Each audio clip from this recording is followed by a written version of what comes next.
Hello again and welcome back to our t42 channel. Today I will show you our dashboard feature. The dashboard page is specifically designed for our Helios units. The purpose of this page is to provide you with an overview of all your fleet assets, offering statistics for the various vehicles under your management. Let's dive into it. So here we will have the option to choose the unit or units we want to examine. We want to see the whole fleet, so we will leave it as it is in all units, and then we have the option to choose the time. In this case, we will leave it as the default option in last week, to see the statistics in the last week of all our units. Let's check now the graph of the live status.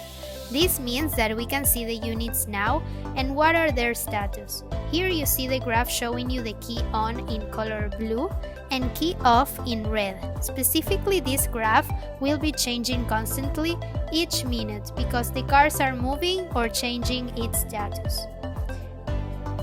Now let's proceed to the second graph. Here we can observe the top alerts. In this instance, we have configured our fleet to track the events of speed violation and excess idling.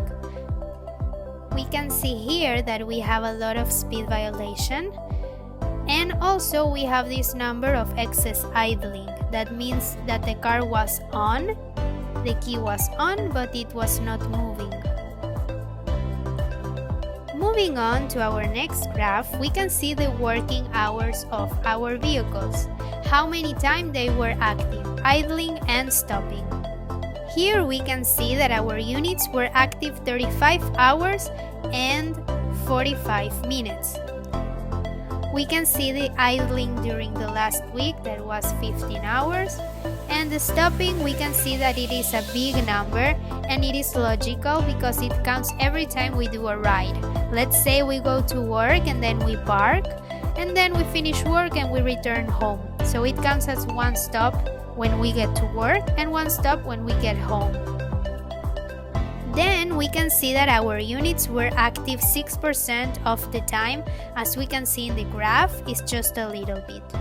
And then we can see the total distance made of all our units during the last week. Moving on to our last graph, we can see the fuel level in liters. We can check when our units were with less amount of fuel during the week. We can see that Monday and Wednesday were the days with a higher fuel level than the rest of the week. And here in the bottom, we can see the total amount of fuel consumption of our fleet during the last week. This is all for today. Hope you like our dashboard page. Bye!